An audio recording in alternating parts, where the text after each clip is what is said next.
share my screen. So hello everyone. We'll now hear our last presentation for this year's Water Summit.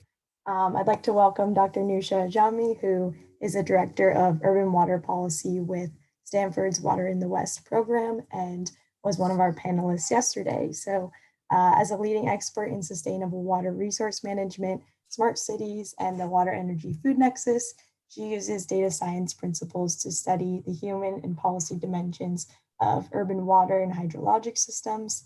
And she's now going to wrap up the summit with a discussion on water resilience in the face of climate change. So please keep in mind that the Q&A function will be open and can be found at the bottom of the Zoom window. So please feel free to post questions throughout and we can address those in the second portion. So without further ado, welcome Newsha, and I'll pass it off. Thank you so much, Laura. I hope you can all hear me well. As Laura mentioned, I'm going to talk a little bit today about building water resilience from bottom up under climate change. I tried to take some notes from these wonderful 3 days that we have spent listening to so many different panelists and talks that have been definitely thought-provoking and informative. So you will see some of those being repeated in this talk.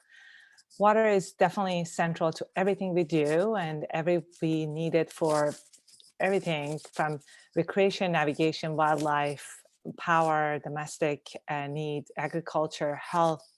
And some of these have become a lot more highlighted during the past 9 months that we have been dealing with this pandemic, especially the central role water plays in guaranteeing health and well-being for our society.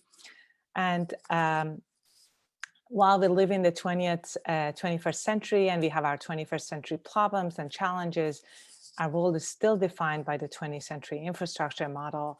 And that means that you know, the central role that water plays in our life was actually very much understood for the past many centuries. And we have spent so much time and energy building infrastructure that would bring us, that would guarantee, you know, economic and social well-being and health and well-being of our communities, and also enabling growth. And most of that model that we have built was very much of a centralized systems that would bring water to us from the various distances to enable us to access clean water. And most of the systems were built as a once-through system. Water came to cities and communities. We use it once, and it actually leaves our cities and communities and treated and put back in the environment, which means it's a once-through system. And we also build these systems based on considering abundance, meaning that doesn't matter how much we use water, all we need is to find another source of water to bring it to us rather than focusing on the fact that this is a finite resource. And we also focused on the stationarity, assuming that climate and hydrology will repeat itself over and over, and we can manage these systems based on historical knowledge that we have, which obviously it's not working anymore. Also, these systems were built top-down, and very much the governance structure were very much top-down, assuming that we can actually sort of use the same model everywhere, use the same governance structure everywhere, and expect the same outcome as we go. All those issues that I just raised actually are causing a lot of problems for us in this day and age. Population is growing significantly, and we expect it to 70% of the population to be living in urban areas by 2050. We have learned over time that there are so many different demands for water, and we can't just focus on human needs as we are developing these solutions, and environmental needs to be considered. Climate change definitely has impacted the way we manage our infrastructure. We can see that the fires and the droughts and the floods are constantly influencing the way our infrastructure is managed, and actually in many ways it sort of has poked a hole in the stationarity assumptions we have used to build this infrastructure, which is causing a lot of challenges for our systems. And also, obviously, a lot of these infrastructure we have is man-made, which means that they have a lifespan. They have designed for a specific lifetime, and many of them are reaching to the end of their lifetime, and they need to be either replaced or they need to. The cost of their maintenance is quite significant. And this is not just a one region of the world's issue. It's like we are experiencing across the world in many different places. And these challenges are quite real. As we're transitioning to this 21st century model that we have to build in order to address our 21st century challenges, obviously we need to rethink and reimagine the way we did infrastructure. And to build resilience, we have to think, do we really need to only focus on supply? As I mentioned, we are very much of a supply focus, and we have a very much of a supply focus infrastructure, meaning we assume that the demand growth can actually be, it doesn't need to be managed, and it would just, we just need to bring more water to this system. However, actually over time, what we have learned is that is not necessarily true. And what we see is technological advancement, improvement in code and standards, social preferences, and some of the public awareness issues that we have seen has actually changed the demand patterns in various parts of the world. And we see actually that demand is not anymore follows the population growth. And that means that potentially we can meet future demand by some modular solutions that are not as environmentally invasive as our old approach that we had with dams and infrastructure. To build this resilience through supply, we actually need to focus both on quality and quantity, meaning that our supplies, first of all, we have to diversify our water supply portfolios, meaning that we can't build cities and communities that depend on one supply only or one infrastructure only. We saw that problem actually in Cape Town a couple of years ago, which depended only on surface water dams and trying to bring the water through 3 dams that they had. And as the climate changed and they were experiencing multiple years of drought, they were having a lot of issues to meet their demand. Therefore, not having a diversified water supply can actually reduce the resiliency of the community to meet future demand. Therefore, we have to think about diversification of these water supplies, which means we have to focus both on quality and quantity. One problem with only focusing on supply as a way of meeting future demand is actually it creates this false sense of water security. By a recent study by a team, sort of global team that worked on this issue, looked at various communities that depend on one infrastructure and sort of trying to build additional infrastructure to meet future demand. And what they observed was, as they introduce, as we are dealing with various hydroclimatic trends and different stressors that are impacting our water supplies, as we are building more infrastructure to meet this future demand, we see that actually the sense of security increases pressure on our systems and actually increases demand. And then it basically becomes this cycle that we can never have enough supplies to meet demand. And this is actually problematic when we look at the global trend in building dams across the world. As you can see in this figure, countries like following my cursor, like in US and Europe, we don't see as much focus on dam building anymore because a lot of these dams have been built a long time ago, and we are actually realizing the problem with this approach right now. And some of these dams need to be maintained and dealt with because they're aging, and some needs to be actually brought down, which is quite costly. But we can see that actually in other parts of the world, in Africa, in Southern America, Africa, and parts of Asia, the focus on dams is significant, and they're building a lot of dams, which is actually meaning that we are going to be in that cycle of bringing water to people. They can use it however they want, which is not a very resilient approach to the problem. The 21st century modeling water infrastructure model needs to be much more hybrid.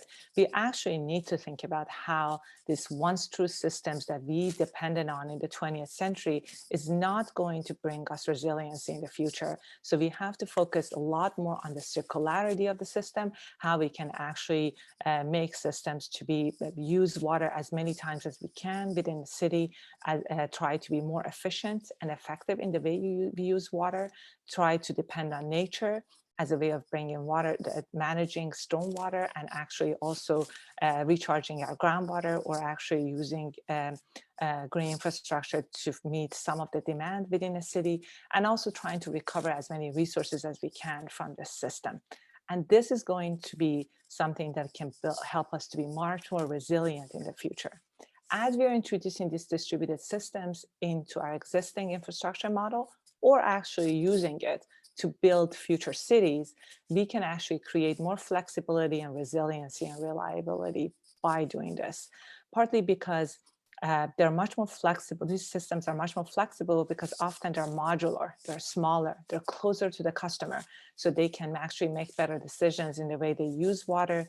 They try to sort of reduces waste a lot more, and actually enables communities to grow within their capacity, grow within the capacity of their system, and not try to go beyond the limitations that are put on them by nature.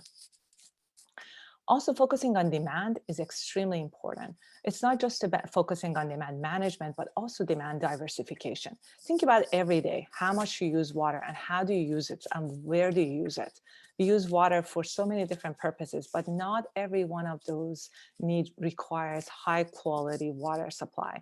It actually often, for example, in countries that use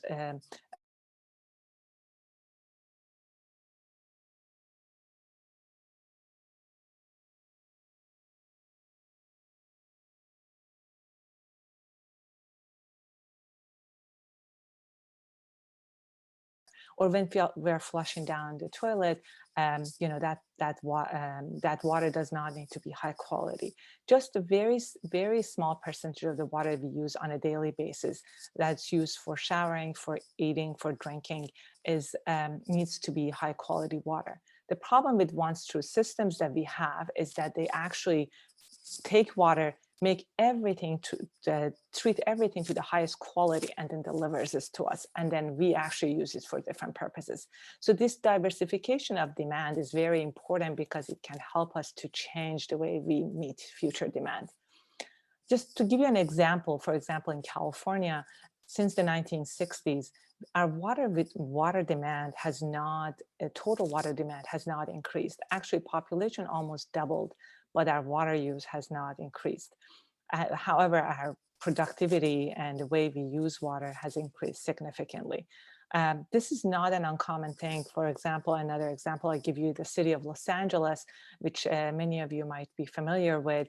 They actually in the past 40 years, their population almost increased by 45%, but their water use has not changed at all. Again, a lot of these was achieved through efficiency and conservation and efficiency, and also a lot of the codes and standards that they're put in place for new development, which has led into becoming more efficient, and also trying to use water more effectively wherever they use. So these couple examples that brought up to you, that just highlights the fact that we have to rethink the way we meet future demand. We have to rethink the way we measure demand. We have to make sure that we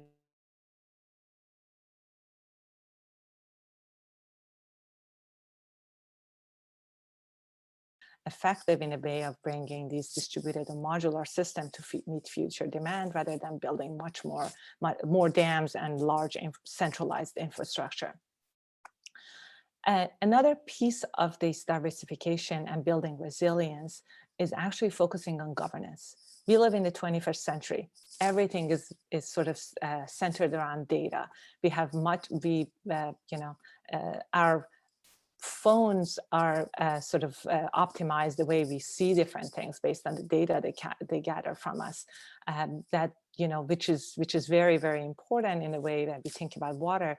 If you think about how you access water and you use water, there's not much data is communicated to the customers through various mediums, which is actually not a very good outcome. It leads to not a very good outcome. Another piece of governance is actually focusing on finance, focusing on bottom-up solutions, and collaborative governance. I highlight a few of these, and then we can discuss them further later.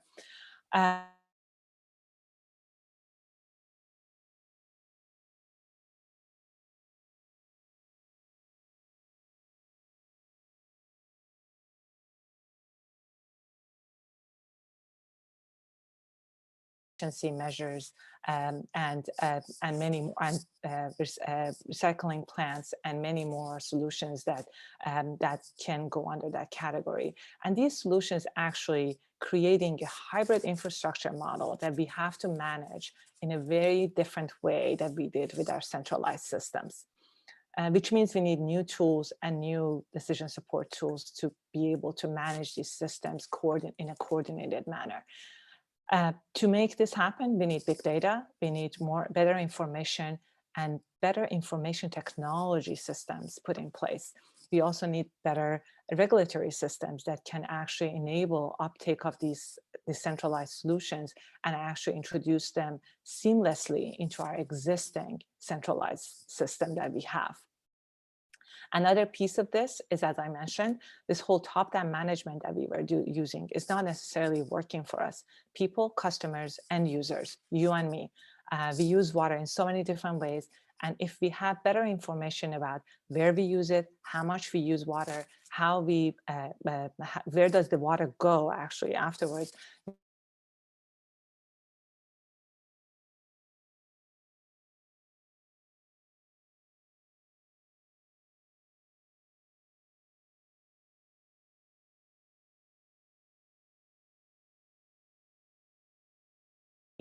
part of the solution rather than being part of the problem.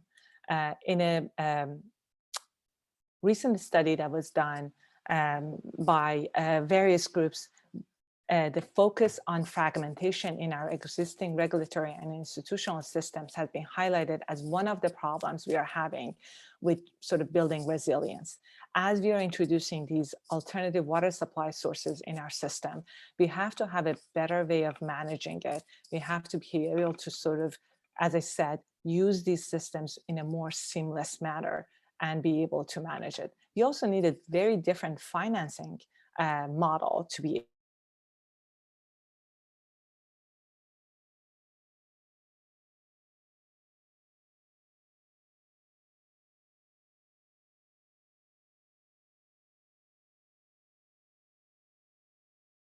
systems.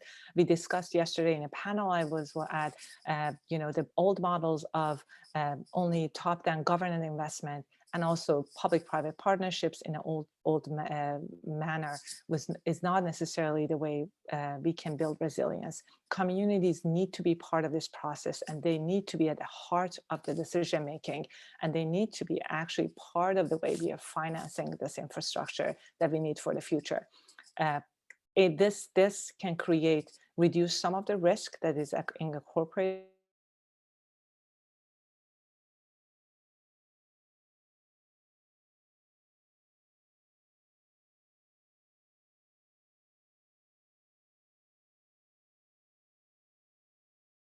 actually building resilience at the regional level to have better supplies, more diversified demand, and better and more resilient future when it comes to water.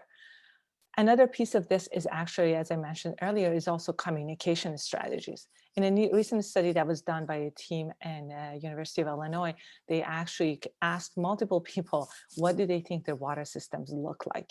And you can see there's, they categorize them in 3 groups. And there is a group that actually perfectly understand where their water is coming from, where it goes, how it's discarded.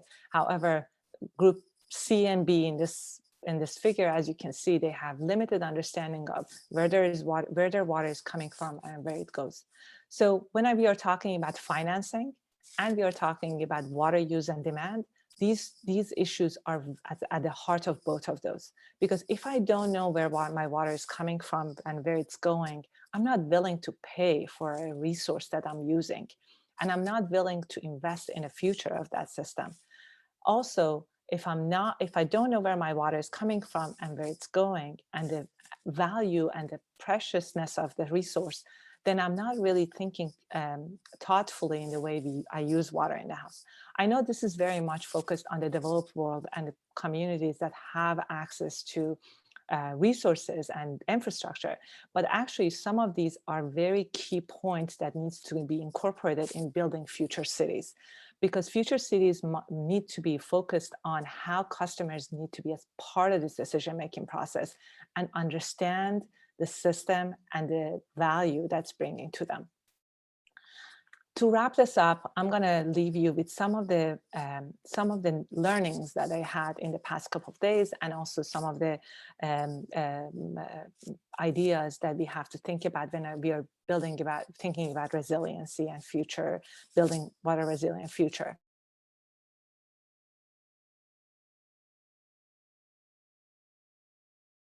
When we are building future cities, or actually reinventing our own existing communities and cities, we have to realize what are the local realities. Can we embrace those local realities as a way of building resiliency?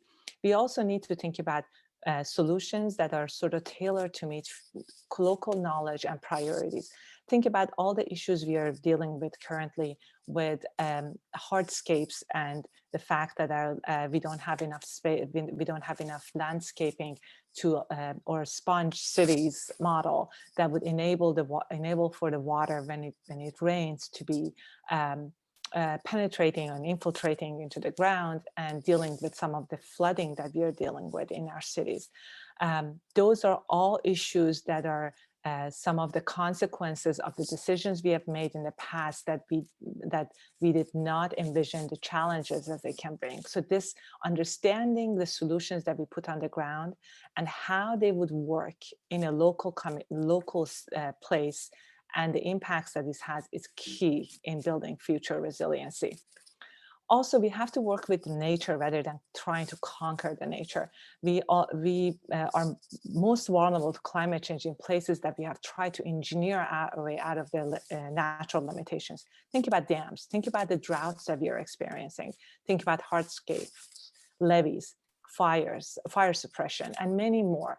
All these places are the places we are experiencing climate change a lot more we are experiencing some of the consequences of the climate change the most, partly because these systems are built based on different assumptions that are not holding anymore.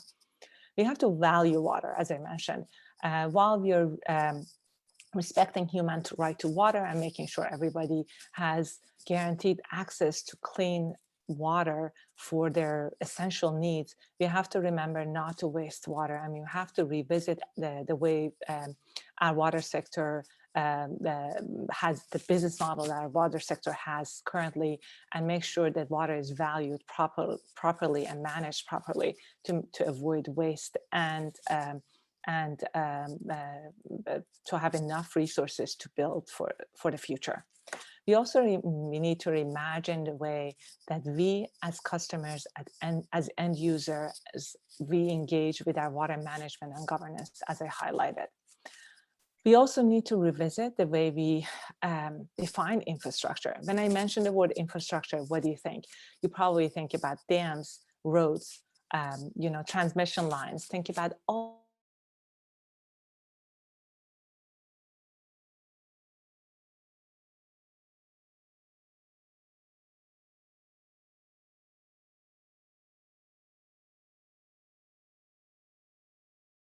part of our infrastructure, especially the infrastructure that we need to gather data, to manage data, to understand data, to analyze data.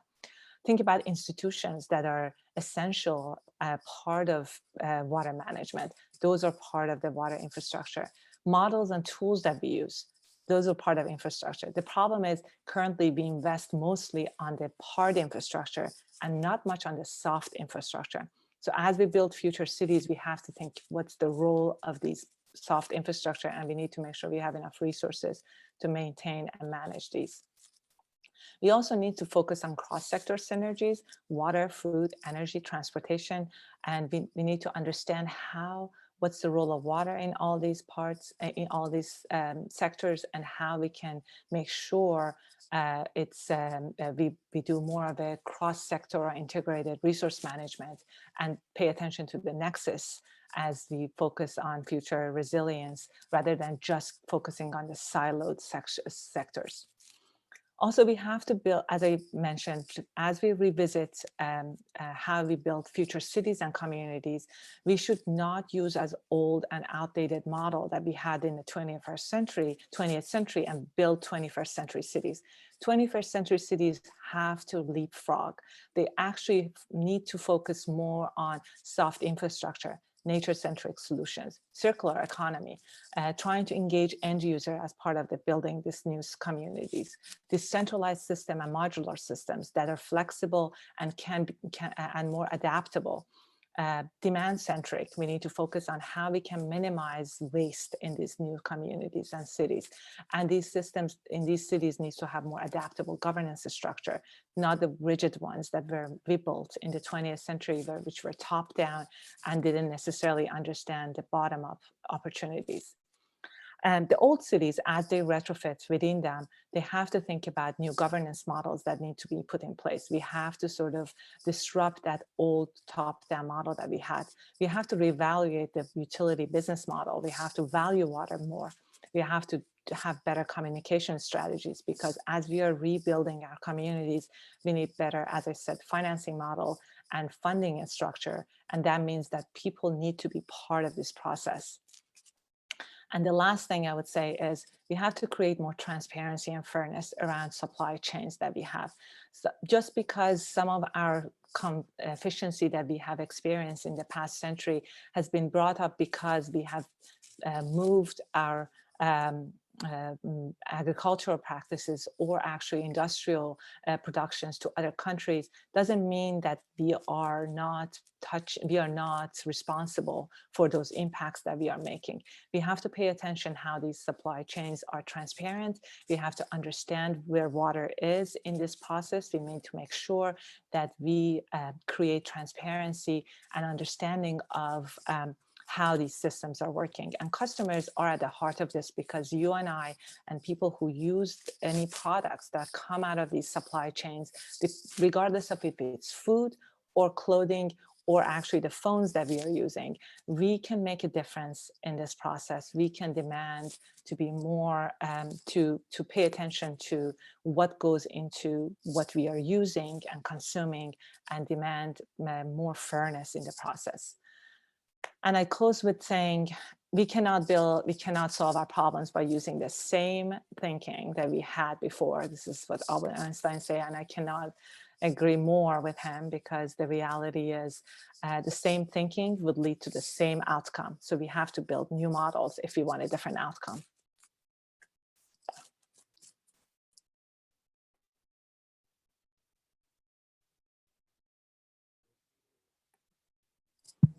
Thank you so much, Dr. Ajami, for that insightful presentation and just your overall participation in this summit. I feel like you really pulled things together very well here, and we really appreciate your help.